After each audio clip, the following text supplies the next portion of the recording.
Welcome dear रॉकर्ड्स। आज हम देखेंगे लेजेंडरी पल्स की। दोस्तों, मूवी की शुरुआत में हम एक पुलिस ऑफिसर को देखते हैं जो एक ऐसे मॉन्स्टर का सामना करने वाला है जिसको वो बिल्कुल भी नहीं हरा सकता। वो वहाँ पर एक हीरो की तरह खुद को बचाने के लिए खड़ा नहीं है, बल्कि उस जवान लड़की को बचाने के लिए खड़ा है जो उसके पीछे खड़ी है।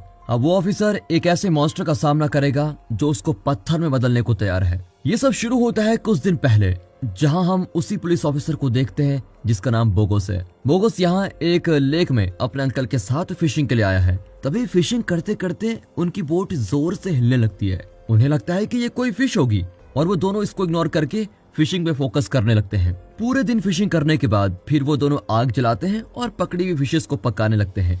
खाते टाइम बोगस के अंकल उससे पूछते हैं कि अगर तुम एक फिश होते और तुम्हें ऐसे कोई पकड़ के खा रहा होता तो तुम्हारी मौत पे कोई आंसू बहाने वाला नहीं होता तो तुम्हें कैसा लगता। तभी बोगस कहता है कि देखिए, अगर आपको ये सब कुछ पसंद नहीं है तो आप मत खाइए, कल से हम मशरूम खा लेंगे। लेकिन उसके अंकल कहते हैं कि कोई बात नहीं, मशरूम में उतना प्रोटीन नहीं होता, इसलिए हम फिशिंग ही करेंगे। अब इसके बाद बोगस को रोड पे कुछ ट्रक्स दिखते हैं। वो अपने अंकल को वहीं छोड़कर उसको देखने चला जाता है। वो देखता है कि उन ट्रक्स पर आयरन माउंटेन नाम लिखा हुआ है।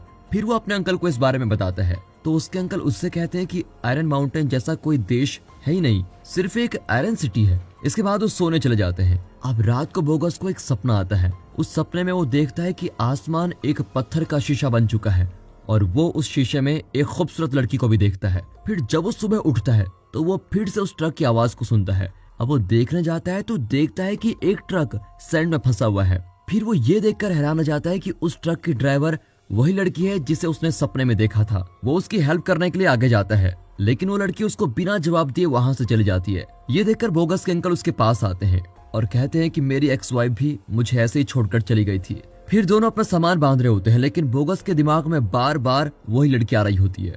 अब वो रेडियो में सुनता है कि पास के एक एरिया में बड़ा हादसा हुआ है और गवर्नमेंट ने किसी भी सिटीजन को उस एरिया में जाने से मना किया हुआ है। ये सुनकर बोगस को याद आता है कि वो लड़की भी उसी तरफ जा रही थी, तो वो अपने अंकल को मना के वहां के लिए निकल जाते हैं।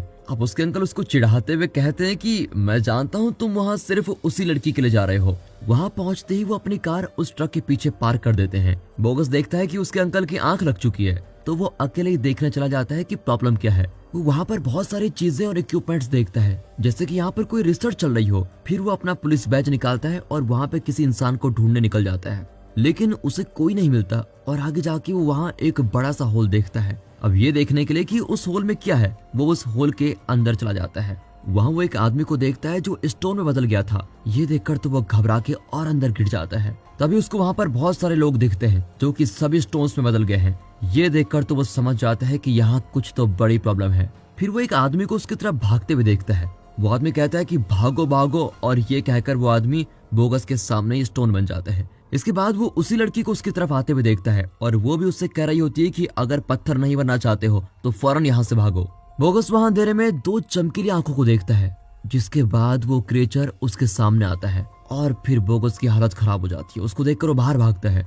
वो दोनों बाहर जाके एक ट्रक के पीछे छुप जाते हैं और वो मॉन्स्टर भी उनके पीछे पीछे चला आता है। वो मॉन्स्टर उन्हें ढूंढने लगता है। तभी बोगस एक पत्थर को दूर फेंक के उस मॉन्स्टर का ध्यान भटकाने की कोशिश करता है। इसके बाद बोगस उस लड़की से पूछता है कि हम उसको कैसे रोकें, जिस पे वो लड़की उसको बताती है कि एक मिरर ढूंढो।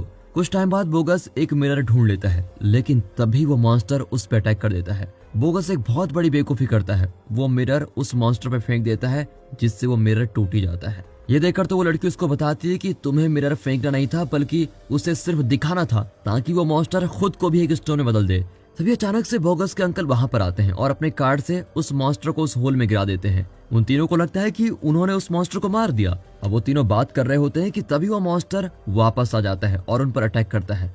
वो सीधे बोगस को अपने टेल से दूर फेंकता है, जिसकी वजह से बोगस कुछ टाइम के लिए तो बेहोशी हो जाता है। अब वो मॉन्स्टर उस लड़की के सामने आता है और उसे अपनी आंखें दिखाने की कोशिश करता है, लेकिन वो लड़की अपना सर ऊपर ही नहीं करती। यहाँ बोगस को फिर वही सपना आता है और इस बार वो देखता है कि उस लड़की का चेहरा उस आसमान से गायब हो रहा है। उसे लगने लगता है कि शायद यही एंड है और वो सब उस मॉन्स्टर के हाथों मारे जाएंगे। फिर वो अपना हाथ उस शीशे पे रखता है और उसके हाथ पर एक निशान बन जाता है। अब जैसे वो जागता है तो वो सीधे अपने साइड में अपना फोन देखता है और फिर उसी फोन के मिरर को यूज करके उस मॉन्स्टर को स्टोन में बदलने की पूरी कोशिश करता है। इस टाइम पे वो खुद भी स्टोन में बदल रहा होता है, क्योंकि वो खुद भी उस मॉन्स्टर की आंखों में देख रहा होता है। लेकिन वो हार नहीं मानता और तब तक उस मॉन्स्टर को फोन दिखाता रहता है जब तक वो मॉन्स्टर स्टोन में नहीं बदल पाता। फिर आखिरकार इन्हें सफलता मिलती है, वो उस मॉन्स्टर को स्टोन में बदल देता है। फिर शाम को उस लड़की की टीम वहाँ सभी विक्टिम्स की बॉडी को हटा रहे होते हैं और बाकी काम कर रहे होते हैं। तभी यहाँ हम बोगस और उसके अंकल को देखते हैं। उसके अंकल उसको बताते हैं कि हम वापस पब्लिक सर्विस में जा रहे हैं। वो लड़की बोगस से आकर कहती है कि उसकी टीम उसको जल्द ही कांटेक्ट करेगी। तो वो कहता है कि बस इतना ही, क्या मुझे इतना ही मिलेगा? तो वो लड़की पूछती है कि तुम्हें और क्या चाहिए? तो बोगस बताता है कि मुझे डिनर चाहिए। तो वो लड़की बताती है कि ठीक है, हम फिर संडे को मिलते हैं और मेरे लिए फ्लावर्स लेके भी आना। ये कहकर वो चले जाती है और इसी के साथ ये शॉर्ट मूवी यहाँ पर खत्म होती है। हम जब भी जानवरों को देखते हैं तो हम चाहते हैं कि काश हम उनकी बातें समझ सके, वो हमारी बातें समझ सके, लेकिन ऐसा रियलिटी में तो मुमकिन है नहीं। लेकिन आपको एक ऐसी मूवी सजेस्ट करना चाहता हूँ जिसमें एक ऐसा आदमी है जो कि जानवरों से बात कर सकता है, उनकी फीलिंग्स समझ सकता है। और इस नए एक्सपीरियंस को विटनेस करने के लिए देखिए मिस्टर जू द मिसिंग VIP। दोस्तों मूवी आपको कैसी लगी ये कमेंट्स में बताइएगा। अगर आपको मूवी पसंद आई हो तो इस वीडियो को लाइक और हमारे चैनल को सब्सक्राइब जरूर कीजिएगा। और हाँ, साथ ही साथ इस वीडियो को अपने दोस्तों के साथ शेयर करना ना भूलिए। बाकी दोस्तों अगर वीडियो अच्छी लगी हो, मूवी अच्छी लगी हो, एक्सप्लेनेशन अच्छा लगा हो, वीडियो को लाइक कीजिएगा, चैनल को सब्सक्राइब कर दे। बाकी मिलते हैं अगली वीडियो में, तब तक के लिए गुड बाय, अपना ख्याल रखेगा and finally thanks for watching.